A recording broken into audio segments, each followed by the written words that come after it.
Hello, friends. Today is Tuesday, April the 9th, 2013. I'm Matthew T.G. I'm Heath Mulligan.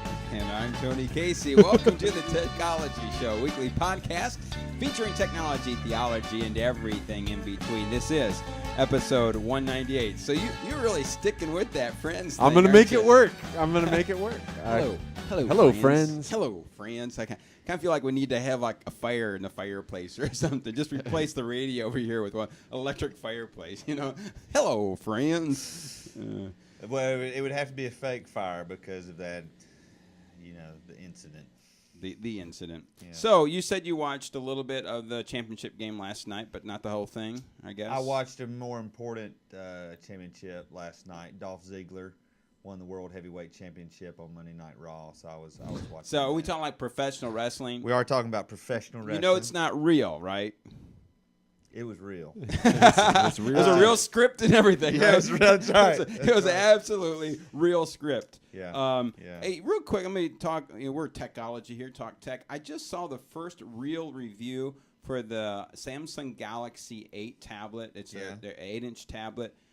It's on Engadget. They have a review. Probably go to The Verge and other places where they'll have that reviewed because now they're actually handing them out. It goes on sale April the 11th. I think that's a device, an Android device, that's worth taking a look at. It has a SD slot on it, so it's expandable. This is not the droid you're looking for. Okay. Okay. Very good. I don't have much to say on that. I haven't seen it. No, or heard I'm just about it, but there you encouraging go. people, if you're in the market looking for a tablet, go to Engadget.com. They have a review up today. I mean, I just saw it when we were prepping for the show. So, and I have a friend who really is in the market. He's looking for a tablet, so I just sent him the link. Now, while we're talking about tech, Sunday night was WrestleMania. Okay, but the reason I say that is it was available. You could stream it on a tablet. I mean, they just embraced all the technology. You could watch. I mean, I don't know why you'd want to watch it on your phone, but that was interesting to me. Like, I don't know why you're going to watch it. Okay, I was half paying attention to the wrestling, and half I was very fascinated with all the technology. Well, if you want to talk about the basketball tournament again, I mean, CBS does a great job the past couple of years of doing everything. Yeah, being able streaming to that whole tournament online. Man, that's nice to have because I can't pick up a CBS station. I don't have cable, so that works great. All right, well, let's talk about our guest today. Today we want to welcome Lowell Adams to the show. Lowell and his wife Robin served as compassionate ministry missionaries for 1 year in Ethiopia with the Church of the Nazarene. In 2007, they had the opportunity to visit Haiti. Eventually, God opened the door for them to return as global partner career missionaries. Their desire is to use comprehensive community health and development as a means to evangelize, plant churches, and develop church growth within the country of Haiti. Lowell and Robin have 4 children, Lance, Cassandra, Madeline, and are in the process in the final stages of adopting Florence. Lowell, welcome to the show. Thank you. Thank you very much. Lowell, before we talk about what you've been doing in Haiti, tell us about your year in Ethiopia and the impact that had on you. That year in Ethiopia was really, really beneficial to me in 2 ways. The first is that I lived there as a child with my parents, and we lived through the communist revolution there. And so there was a lot of things that I had in my background that were unknown to me. And so going back there that year really kind of opened up a little clearer understanding of who I am and what makes me tick in some ways, because some of the fears that I had as a child living in that circumstance were kind of brought back to life, and I was able to deal with those and so forth. So, I mean, that was a very personal, incredible experience for me to be able to work through that. The second part of it was, I was there to do compassionate ministries. I'm a registered nurse. Now I'm ordained minister as well. And so going there, where it's supposed to be kind of doing this health related things, and I realized really quickly that I really wasn't qualified to do what I thought I wanted to do. And what qualified is maybe not the right term, but just wasn't prepared. Okay. Because, I had worked in the hospital in the States in intensive care and, really high tech settings. And now I'm out in the middle of the bush and really had no comprehension of what to do without any machines. Yeah. And so that after that year coming back to the States and we started, thinking through this and some friends guided me to what we call Community Health Evangelism. And that really opened a whole door for me to be able to use the background and the skills and the passion that I have in a very meaningful way, and just really helped change my life from that perspective. Yeah, I hope everybody caught it. Let me interject here for a second on this. You mentioned that along with being an ordained minister, you are very much in the medical field and profession. And that brings, I'm sure, just a completely different perspective. I mean, we've got other missionaries even that live just a stone's throw away from where you're at, who come from a building and engineering perspective. Completely different. I mean, it changes the game to have that kind of background, and I'm sure that's reflected everywhere you've been, and that's why this is a passion of your heart. Were your parents missionaries to Ethiopia? Yes, they were. Okay. In what denomination? They were with a group called Evangelistic Faith Mission, based out of Bedford, Indiana. It was a non-denominational holiness mission. Sure. Okay. Well, we know that your work there in Haiti is, surrounds community health. It's a big part of what you do. So let's first talk about the latrine project, and also give our listeners a feel for the context that makes this initiative so important.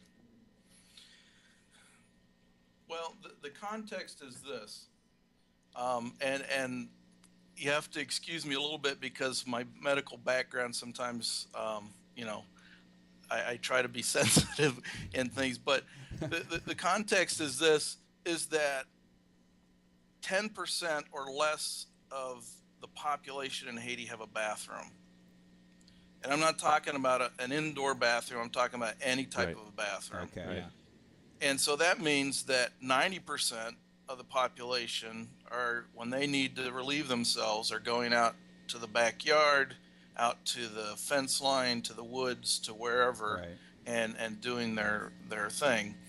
And so from a public health standpoint, that's a huge issue.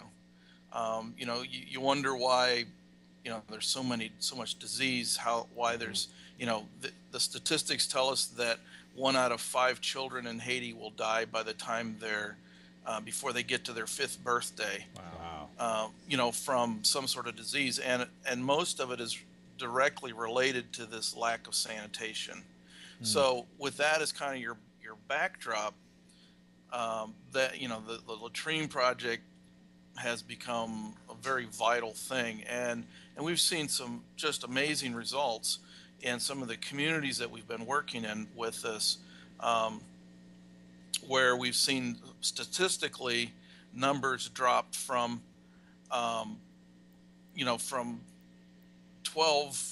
10% of the population sick to 0 to 3% of the population. That's awesome. So it's been some really incredible things in that standpoint. Yeah, that's pretty dramatic. Now, one of the things, staying on that, one of the cool things, Lowell, was when I met you at General Conference, you actually had, I guess, a model of one of the latrines that you build. I couldn't remember, though, and for our listeners, what is the cost to put one of those in? Because I don't think it was a very expensive proposition. No, it's not. And so let me step one step back here, and say this: I don't build latrines. Right. Yeah. In fact, none of my guys that work with me build latrines. What we do is we educate and we empower the nationals, the local people to do their own thing. Very good. But what we found in our training and working with them in this process is that, there's some expenses that they came into that were a little bit difficult for them. And the main thing is the cement to build a slab for it. A bag of cement costs about $10, and a day's wage for someone doing hard labor, working construction or something like that, is about $10 a day. So, I mean, it takes 2 bags. It's 2 days' wage just to put a slab on your latrine. And for us, I mean, that makes perfect sense because we really see the value of the latrine and a bathroom. But if you're in a society where really no one has ever really had these, idea and saying, hey, you should buy this. Well, you got to prove to me the value of it. Right. Yeah. Well, go ahead. Sorry, go ahead. So what we were able to do through this is we said, okay, we'll make a compromise, and we'll help you out. And so each family that digs a pit for their pit latrine, as God provides the money to us, we provide the cement for them. Okay. And so what we've asked people to do is to give $40. $40 buys the cement, which is basically half of that money. And then the other half of the money goes to providing a Bible in their language and a health book in their language and some continuing training in health-related fields. Yeah, and that brings us to another huge thing that you guys deal with, and that's community training, where you're establishing health leaders inside of a community. And I may be jumping the gun after I'm trying to follow along with show notes, but go ahead and explain some of that to us and how that's set up. Yeah, and actually that is the key to what we're doing. Wow. The latrine project is a byproduct of what we're doing. Right. The key to what we're doing is we're going into communities and bringing awareness of the potential that is there. And the potential is that they have people that are there that have expertise, that have capabilities of doing things, as simply as, digging my own pit for a latrine. I mean, that saves lives. And so what we've done in these communities is we've brought them together from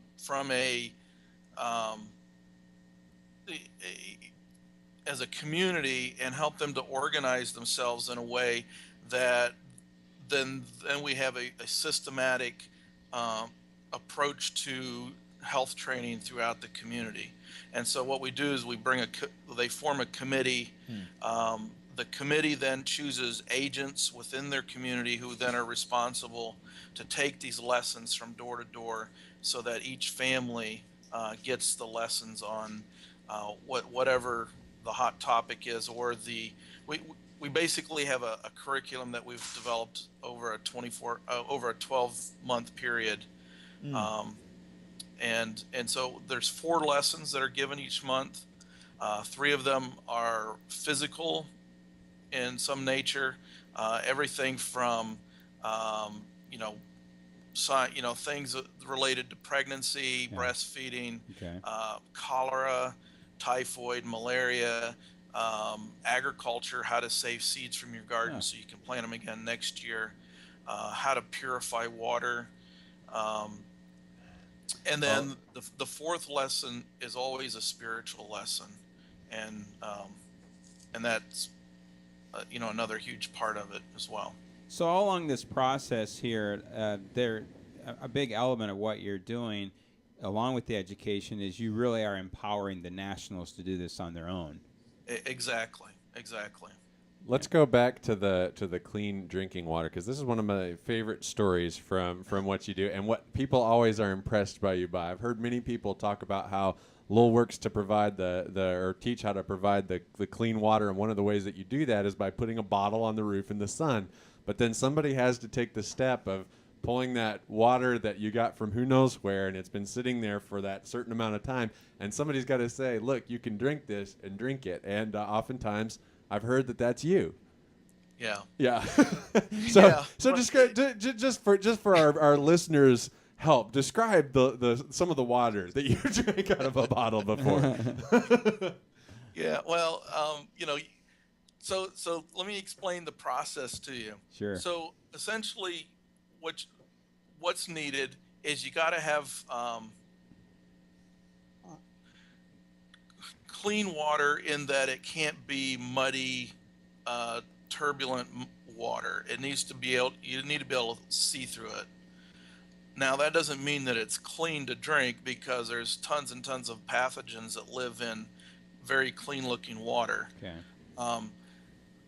So you take that, and then you take essentially what we use there in Haiti is there's lots of Coke bottles that float around. They're clear. You have to be able to see through them. And so you tear off the wrapper, you fill it with water, you put the lid on it, and then you stick it on your roof in direct sun for 6 hours. And so God provided this amazing sun that shoots out UV rays. Now, for you and I, we don't really like UV rays too much, because it burns our skin. It gives you skin cancer, it gives all these kind of things. But at the same time, that UV ray is also a blessing, because it kills bacteria. And so it's able to go through this water in this bottle sitting on the roof, and in 6 hours it basically kills all the bacteria in it. Amazing. Yeah. Wow. And so, in the mission houses and at the guest house there in Haiti, every one of them has a UV filter that costs a couple $100, and that's just to get it, and then you got to buy bulbs that you replace and whatever. That does it really quick. It it basically sterilizes the water as it's running through. Sure. But the sun does the same thing. Just takes 6 hours, and if you have a cloudy day, you do it for 12 hours, essentially. Yeah. Because it's double the time, because the UV rays still get through the clouds, just not in as concentrated doses. So you have to prove that the water is safe to drink then? Well, a couple of times. But for the most part, it's as you go through the science aspects of it, and what actually happens, people are like, oh wow, that makes sense, and they jump on it wholeheartedly. And so here's another little tidbit related to this, is that we started talking about how to purify water back in 2010, like in the fall of 2010, using this. It's called SODIS, and process of putting the bottle on the roof and so on. Yeah. You can actually look it up online and Google it and so forth, and read more about it. But we started doing that and teaching that in some of these communities, and it just so happens that was the same time that the cholera epidemic broke out, or just about the same time. And in the communities that we were working in, we had absolutely no cases of cholera. Wow. And this was well before the latrine project started. So just we were able to make a huge difference with that. For those of us who are raised and living in the States, these kind of things are just taken for granted for us. Most of us, if you're close to a town at all, you're on city water, and they're taking care of the purification of that for you. Yeah, that's pretty impressive that in the communities where you were practicing this, that no cholera broke out. Were you even surprised by that? A little bit, yes.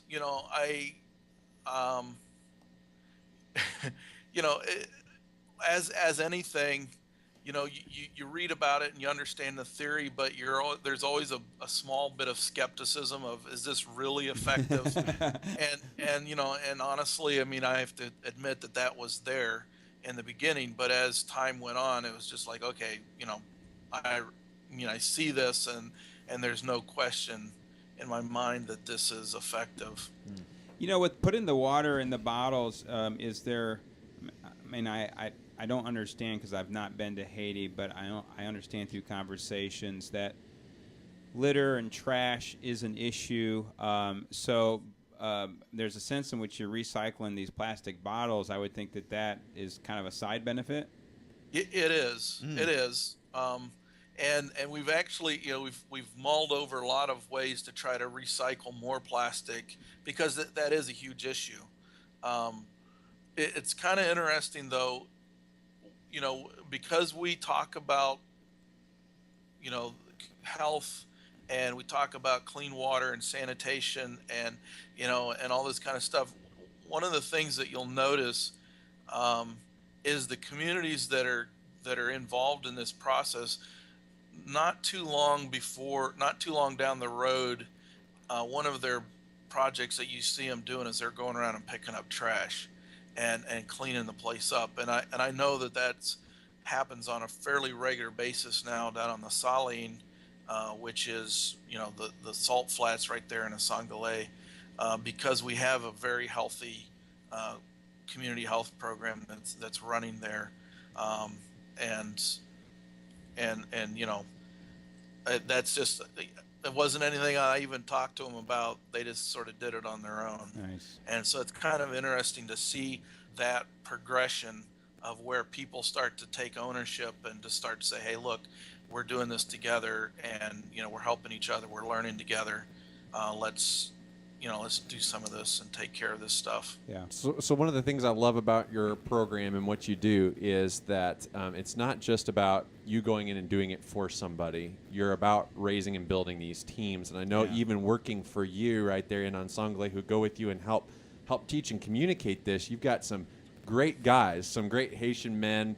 I don't know. I think you may have some women involved too in this, but how does that go towards providing that level of ownership, as opposed to if it were just you and you're going in as Lowell Adams, and I mean, not to phrase it weird, but the white guy, going in and doing this thing. But now you've got some of these guys who you've trained personally, and then now it's their work. I mean, ultimately, your goal is to become very hands off in this, isn't it? In the big picture.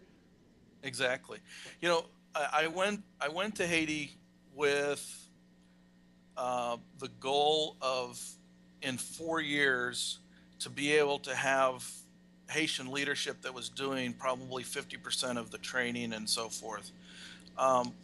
The reality is, in 3 years of being there, now I'm back here in the States, and the project continues to run because the Haitian guys are doing it. Yeah, good. So I mean, essentially, in so many ways, I basically worked myself out of a job in this process, which is, for my belief, is the goal of every missionary. As you go into some place, you're not there to live there forever. You're there to say, how do I impart what I know, empower the people here so that they don't need me anymore. Yeah, that's literally the method of evangelism and discipleship. It's right. Going in, training up, stepping beside, and then stepping behind, and letting other people carry these kind of torches and banners. And I think it's huge. So I don't know, maybe go into. Can you explain, like, what would the difference be if it were just you going and doing this, or the difference of having a guy like Meekinson and these other guys who are doing that? How are they received differently? Well, I'll tell you this much. When I'm going and doing this stuff, it's all about, from the community standpoint, it's all about, hey, where is the money coming from? Okay. When they're just a couple of Haitian guys who are trying to help their brothers. Yeah. And it's a totally different ball game. And for the first year, approximately, somewhere, it wasn't even that, maybe six to 8 months, it was just Meekinson and I doing the trainings and going and working, and we were having great success in that alone. But then along that time frame, I brought in this guy. It's called Medivh or Joseph. Most people know him by Joseph, and I brought him. It kind of, when I started the process of bringing him in, I started to say, you know what, I need someone who can be me. Right. And he was the guy to do that. He's very well respected, very thoughtful, very methodical in what he does. And so he came in, and within a short period of time, after his involvement and I starting to step back, we went from one community to 3 communities to 12 communities, now to almost 40 communities that we're working in. And I mean, literally, it wouldn't be what it is if I would have said I got to be in control of all this and be run. Yeah, I want to go back to one more thing. I know I'm hogging this time, Tony, so my big apologies here. But it's changing a paradigm in a biblical way, I think, here. And let me offer my explanation in why I say that. When you begin to talk about serving one another, and now, like you mentioned, like when you've got Medivh and you've got Meekinson, and they're going and they're doing this, it's a brother helping a brother. And that's a difference in culture, and I don't know if I can fully flesh out why that is, but I wonder if part of it is life is a struggle to survive, and so I'm going to look out for myself and look out for my own. And then you've got somebody who's coming in and doing something not to improve their stature and their status, but to help their brother, to help their sister along, and to build that up. It's a very biblical thing that's happening, and almost changing a culture of the way that we live together. And I mean, I know that's I'm painting with a very broad brush when I say those kinds of things, but that's been a thought on my mind as I've heard and considered these things. I agree with you. I think it's so much that way, you know, and it's and what we've really tried to do from the beginning is it wasn't so much about a project or a program as it was we wanted to change the way people thought. We wanted to change their worldview. We wanted to change how they perceived life and how they perceived, you know, what was going on around them and how they perceived their interaction with their neighbors. You know, four key things that we teach is first of all, you have to have harmony with yourself. You have to have harmony with your neighbor. You have to have harmony within nature, and you have to have harmony with God. And those 4 things is what makes you a complete person. Yeah, almost sounds like kind of a redemptive, restorative plan there, Lowell. Right. Right. It is. And the thing that I love about it too is that as I've spent time, I've heard you talk about these 4 things before, and what I absolutely love is that I've come back and thought, you know, to myself here, and I thought, I could put this program into work in my own community in many ways because those things branch out so much beyond. I mean, this isn't just something. These are 4 things that, no matter where you're at, are important, and everybody can be working on to better themselves in. Everybody can. Very good. Exactly. You know, so let me just make one thing, and then I want to kind of follow that thought there. Okay. You know, the reason that we go as missionaries is not just to help the physical needs, right, but it's the spiritual aspect. And the real shining point of this community health program is that in the last 2 years we've had over 1,500 people come to know Christ through this program. Love it. Yes. And again, that has nothing to do with me. It has to do with these guys who are sharing the gospel with each other from neighbor to neighbor and community to community. And that's what it's all about. Yeah. Now, you said, you know, you come back and you say, wow, these 4 things, how they impact, you know, every community in the world is the same. Yeah. We don't have the same problems. I mean, because, you know, I'm in South Florida, you're in, South Carolina. We don't have the issues of sanitation and this and that, but we do have issues that divide our community. Yes. We have issues that that create conflict, we have problems. And the same principles that work in the Community Health Evangelism program in Haiti work here in the States. And actually there's a program that it's connected to the Community Health Evangelism.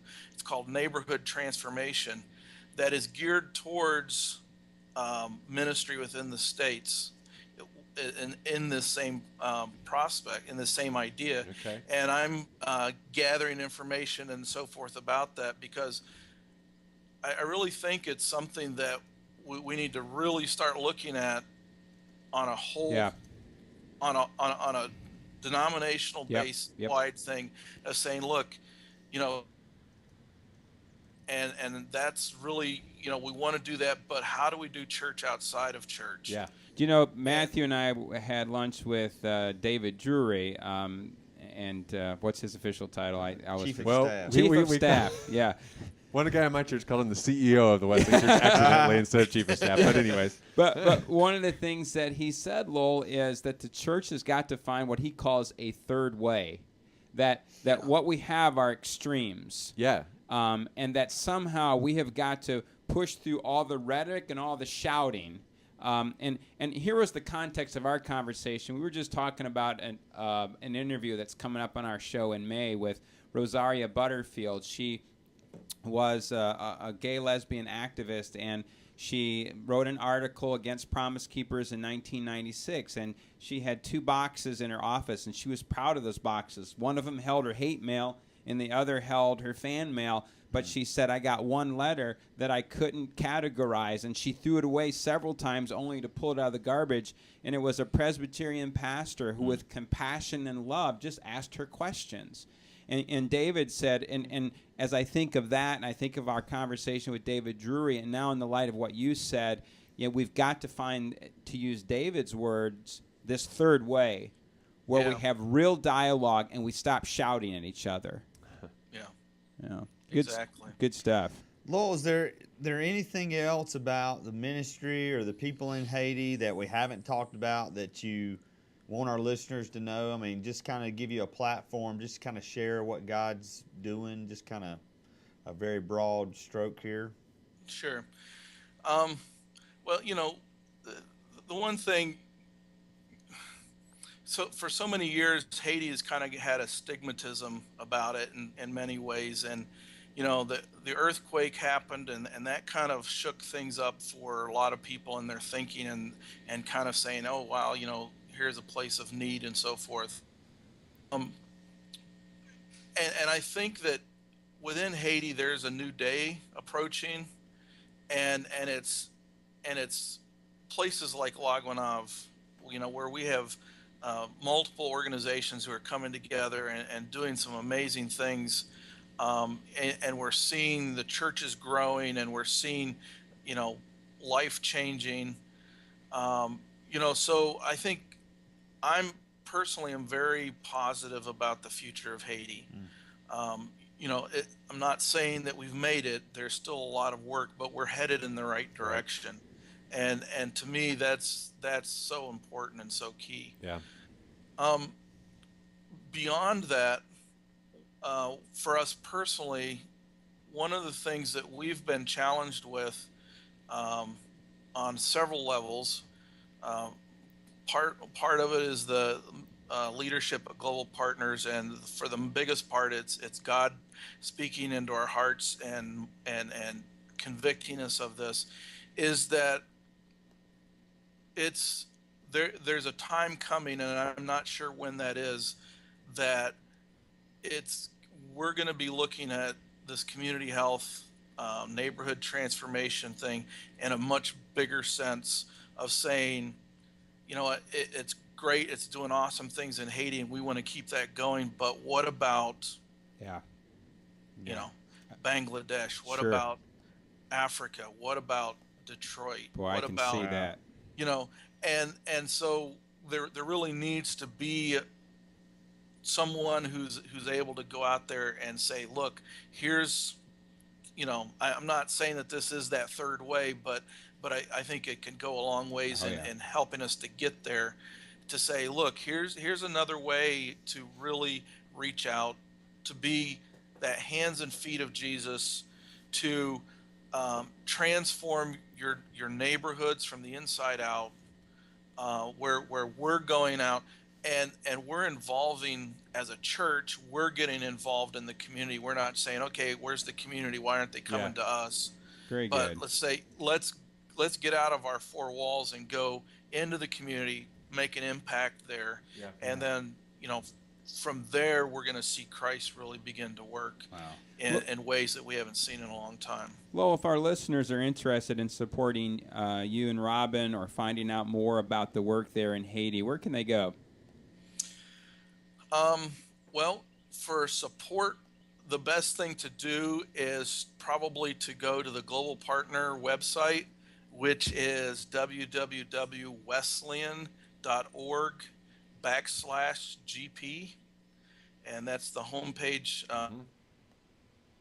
And there's two tabs that you can either go either way. One is Give, or one is Missionaries. And basically, you click on those and you can get to the same page either way.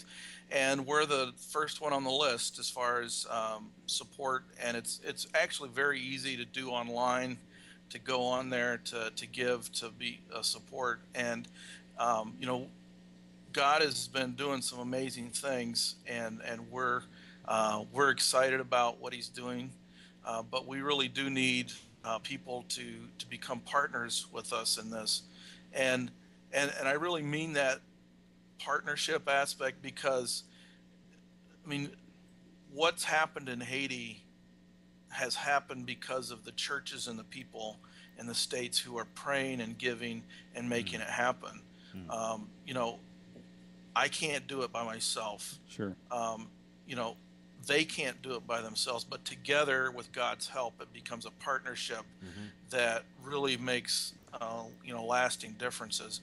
And so that's the best way to give to us directly, to support us. If you want to know more about the toilet project, that is, you can go to that. It's toilets, the number 4 Haiti at .com, toiletsforhaiti.com. And there's a web page there that kind of goes through a little bit about what we're doing. That web page was set up primarily to kind of reach the general public, not so much focused on churches and church people. Okay. But so it doesn't talk a lot about giving Bibles and that kind of stuff out.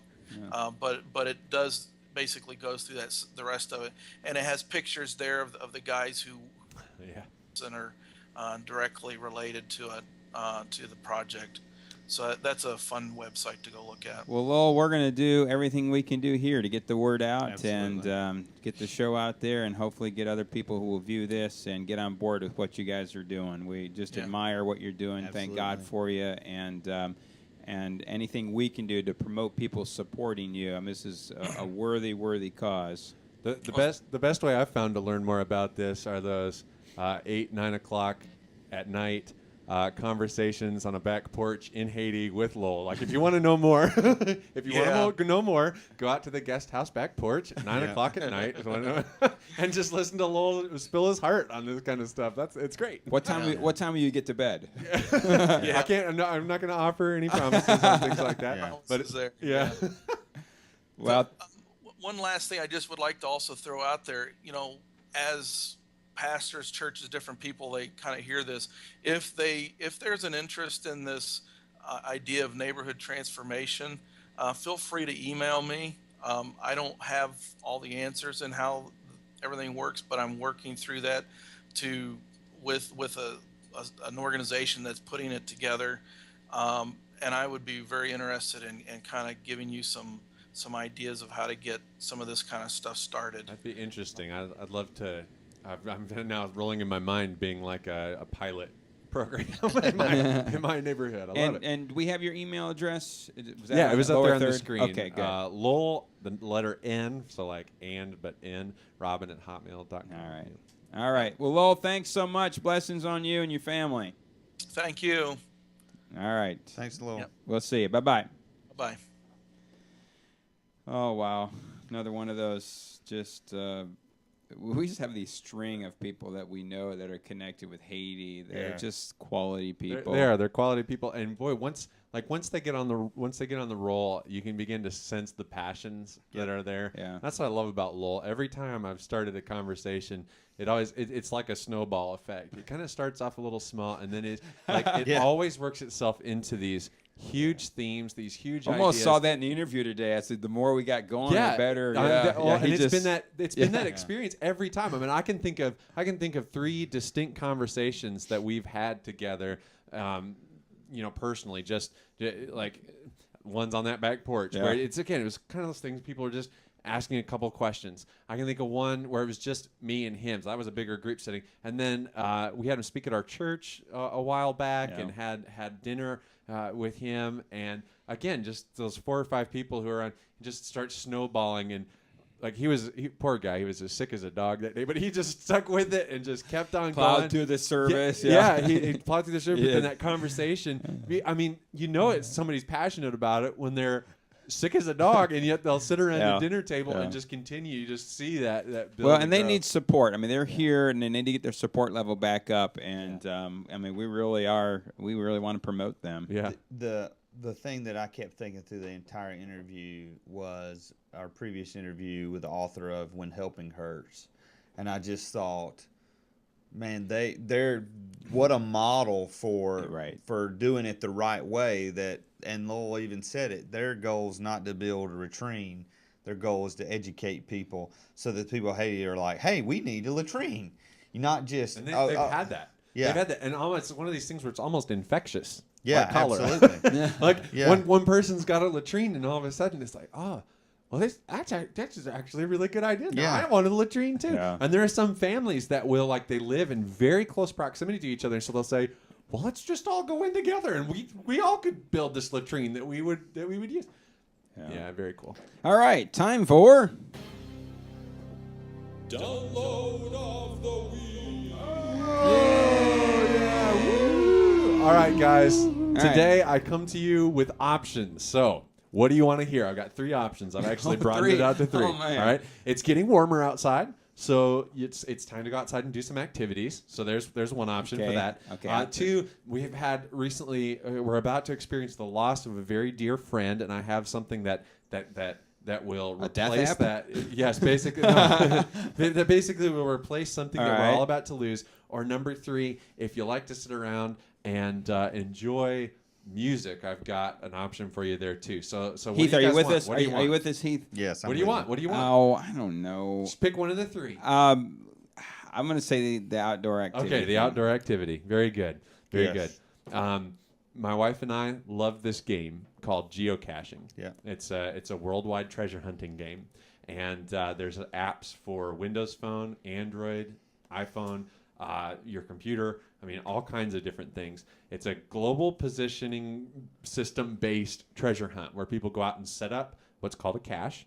It's not a treasure that you take home and keep, but it's something that you go out and find. And people are extremely creative with this kind of stuff. I've been to some of the coolest places right in my own backyard that I didn't even know. Yeah. In his own backyard. that I didn't even know existed. Yeah. And all of a sudden, you're stumbling across these things and you're saying, oh, wow, this is really cool. I never would have known that this place was here. So here's a couple examples. Somewhere between Clemson and Pendleton, I don't know if it's an old mine shaft or exactly what it is, but there's this cave in the ground. And it's this multi-stage thing that most caves are in the ground. Yeah, eventually. It's this cave in the sky. And you have to get down and you have to crawl through this one spot, and then it kind of opens up a little bit and you get back in there. It's about 70 feet back into this cave where there's a geocache hidden. Another one, Clemson, being close to Clemson, they're an agricultural school very much, and so they own a lot of property around here. They call them experimental forests. Right. You can go, hike in the experimental forest. There's all kinds of them. And if you've ever noticed like this thicket of bamboo, as you're driving down the road, all of a sudden, here's this big patch of bamboo. What's that about? It used to be popular way back in the day that you had a bamboo garden. And to keep up with the Joneses, this is way back in the day on these old homestead sites. It was like, let's have a bamboo garden. I wondered. As these homesteads have gone or gotten lost or been abandoned, the bamboo has taken over. So that's why you see that. It's like driving between my house and our our district campground, I can think of about 5 or 6 spots where along the road you just see this big pile of bamboo. They're It's not thick. it's not indigenous, but that's what happened. Right. And so the only reason I know about that is because at one of the experimental forests, there's one hidden there, and it actually gave you the history on that. And as you go find it, I mean, there's bamboo there that's like that big around, hugely, I mean, very, very tall. And the foundation of the old home is there, and there's a geocache hidden out there. So geocaching is the app. If you have a phone, a smartphone, your smartphone probably has a GPS built into it. Yeah. That would be all you need. Now you can get really crazy and go buy some serious global positioning stuff, but that's all it takes. You go out and have fun with your family.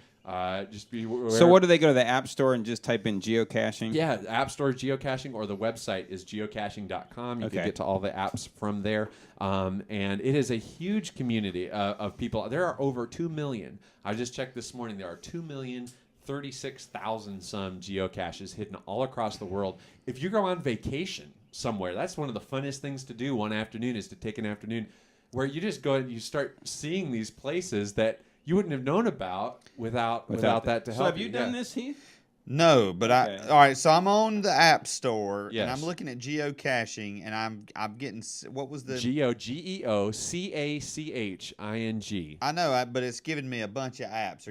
There's an official one. The official group is called Groundspeak. Again, if you go to their website, they'll direct you to the official Okay, app. well, the Groundspeak is very much a paid app. It is a How paid much? for app. $10.999. It's a one-time But you got purchase of that. GeoBucket. There are several that are free. There are others who have done it. Garmin, the GPS builders, right. They're trying to compensate with their own. They call it open caching. Not nearly as many options. It's worth the $10, so it's not a free download for sure. There are some apps there that will do it, but they're not going to do it as well. Like, this is the official app. It's going to be what you need to do this. And when you talk about something to do, like Heath, I know your son is still pretty young, but your kids would love this. Yeah, because it's all about, like, as a kid when you find treasure, and it's like, yes, there are families that go out and do this. You want an easy way to do something as a family for an afternoon? $10 and go out and go geocaching. Here's what I don't understand. So you talk about the cave. The thing was in the back of the cave. Well, you go into that cave, you're going to lose your signal. Yes, so here's what happened. So this was what's called a multi-stage cache, because it's a very serious place. They don't just want anybody wandering into this cave. So this cave is out in Clemson Experimental Forest, and you get your first set of coordinates that lead you to the first checkpoint, which has coordinates that lead you to the second checkpoint, the third. The fourth is the opening of the cave. And then the description is it's inside the cave at the back. Oh, okay. This isn't like it's not like a winding cave that you're going to get lost in. This is like a chute cave that, like, you go in. So Drew Allison, who's listening to the show, he's a friend of ours. He and I did that one together and just had a blast. I mean, an absolute blast going through and finding the stages that led up to this, and then getting down in there and getting this thing. Very cool. I'd love to take you guys out on that one sometime, because it's right here. I mean, it's literally in Clemson. Very, very cool. All right. Now, there's 2 comments in the chat room about this. One is that Priscilla thinks the experimental forest was a success. And then the other question was, a few weeks ago, the download of the week, you had ordered something for your car. Oh. It hasn't arrived yet. When it does, I'll let you arrived. know. It's supposed to be in May sometime, probably at the end of May. Oh. Yeah. Okay. So yeah, you so didn't I'll get the get 2-day you shipping. You got the 2 No, months. this was very much a pre-order. Oh, It wasn't shipping. gotcha. So I'm in the queue for shipping on that. when I will you- let you know when it happens. When you're on the cutting edge of technology, like TG is, sometimes it takes a little time. Okay. Yeah. So this was like the pilot round of these Gotcha. devices, and they're just promised for delivery at that point. But yeah, geocaching. Go have fun with this. It is so much fun. You know what? We're going on vacation this week and end of the week, and so now you've kind of piqued my interest. Yeah. Okay. Good. And I promise you, there's going to be 3 or 4 really close to where you're at. But over the So next if you'll 7, buy me the app, I'll. I'm just kidding. I'm kidding. I'll buy it for you. I'm kidding. Well, I'm gonna get it. Buy it myself. But let's do this homework. We have 7 days. You're going on vacation.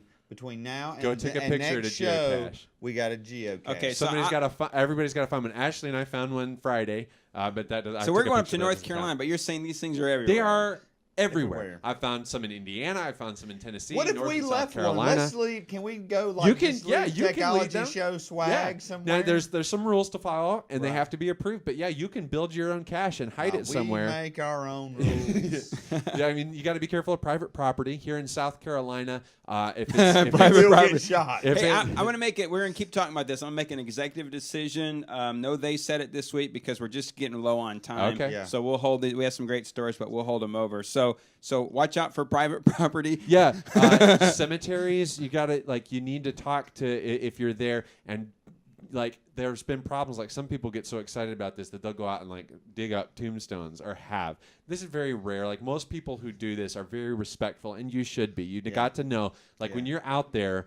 You're not just out there to power through the landscape and tear things apart till you find it. You've got to be respectful of Sure. property and stuff like that. Yeah. And there are ways to hide them in the cemetery here in South Carolina, Yeah. but you've got to have approval from the property owner and express that explicitly to the people who hide one approve the in our church caches. cemetery. But if you've got stuff, a place locally that you know about or that's public access, you go out to some of the lakes and parks and state parks, Table Rock. They're I was all over thinking there. the district property up at Table Rock. Yeah, again, you'd want to something up get there. approval so that Pastor Buddy or I Greg, understand. if they're seeing somebody wandering around this area, what are these people doing?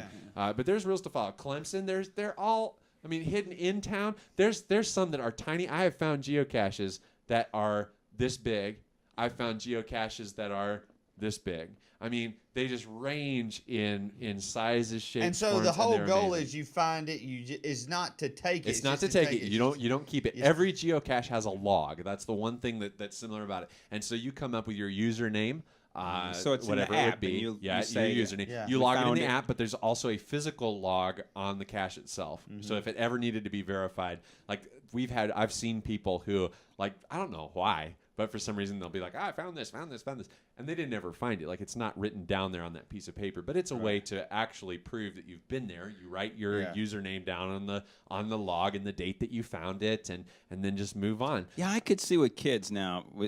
I'm This telling would you, be a huge. It is there are some families that you spend an afternoon doing that. It's or a going great to the park. way to It's spend time together, Great yeah. way, yeah. And I've taken kids before. In fact, we did. Who's, Yeah, no. Did their parents know? We actually did kids camp in North Carolina, and one of the things that they do there is they have in the morning these different classes that kids can go to. And me and my brother Ben got a classroom set of GPSs from a local school. No. Went and the couple days before the camp started, hid them all around the camp, got them all, made them all these little books, and taught them what it meant. So you're teaching about. Again, we love it in That South is Carolina. so In South cool. Carolina, we don't have maps. What did Carrie Prejean say? No, it wasn't Carrie Prejean. I can't remember. No, in it South wasn't Carolina, we need maps. But teaching them, what latitude and longitude is, how to find their way around a map. We provided them all with a map of the state of North Carolina, and had as a way to earn bonus points, they had to tell us latitude and longitude of certain cities, or we'd give them latitude I'm and going to longitude. have to learn that. We'd give them latitude and longitude and say Didn't we do what a cities giveaway found one there. time?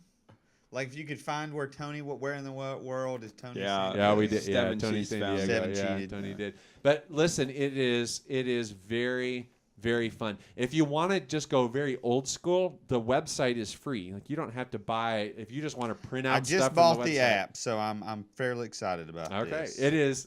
Once you wet your whistle for this, man, Ashley and I've been doing it since 2006, I think. Okay. Once you wet your whistle on this, it becomes a little bit addictive, and you're like, I was going to say, we're on vacation this week, so we might, if the All right. weather permits. All right. So we keep telling you about these right here, the theological trading cards that Zondervan is putting out. And the creator of these cards, we have been working with his administrative assistant, trying to get him on the show. And we thought we had it worked out for this week. She sent me an apology yesterday.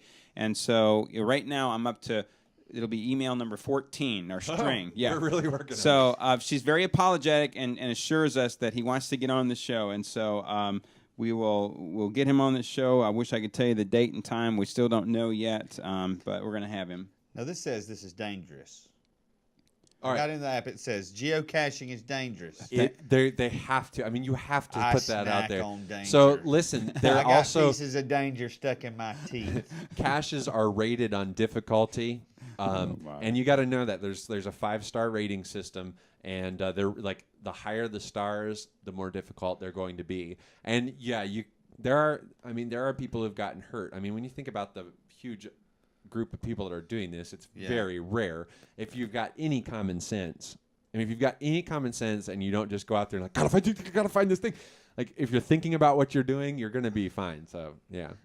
I'm kind of worried now. All right. You just said common Mr. WrestleMania over it's here. Oh, dangerous my and word. Requires common sense. Only proof that you understand that there's nothing really to wrestling. If you're afraid now. You are messing with forces that you don't even understand. Wow. All right. Listen, 2 weeks from today, we are going to be celebrating our 200th episode. Steve Stanley's going to be in studio, so we're going to have. Here's what we do. Instead of all finding one of these by next week, we need to pick a time when we would just have a little bit of time to find one locally here and go film that. And like, I'll take the camera on the ground of you guys finding the geocache and playing that. I don't know if I Come have on. Yeah. What do you mean you wouldn't have time? I listen. Just film Heath finding it. Yeah. Anyway, 2 weeks from today, Big episode. Yeah, and I'm also going to play Donkey Kong. Is that right? You're gonna play Donkey Kong for the first time live on the air. Yeah. So I'm really going to do something with that. So we'll just see.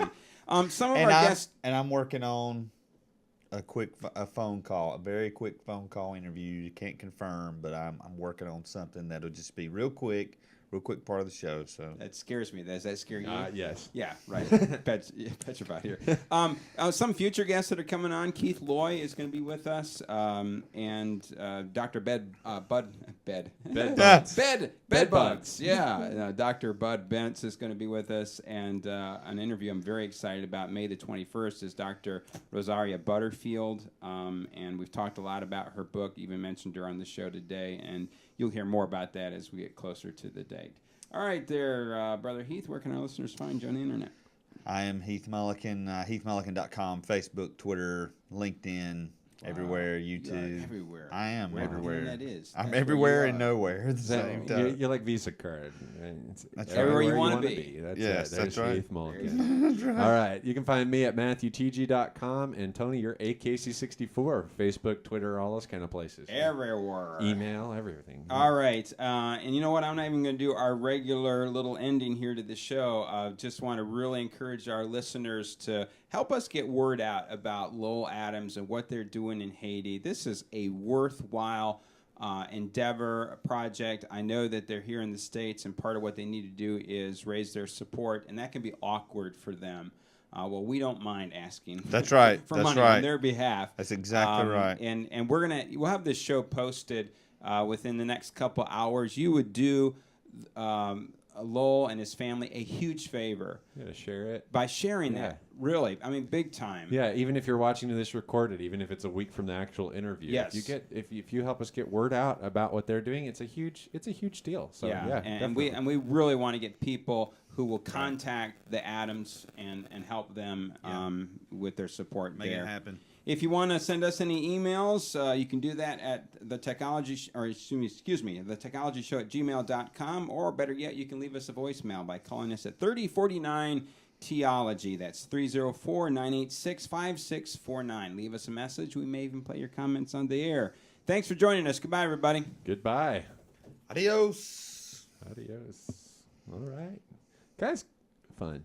Yeah, I'm not no buffaloes today. No Dude, buffaloes. It's funny, the song went off in my head. It's like you're trained. I've got you conditioned. This is Pavlov's dog. That's the ending, our ending music for our show or something. Well, then, here. Okay, if you must.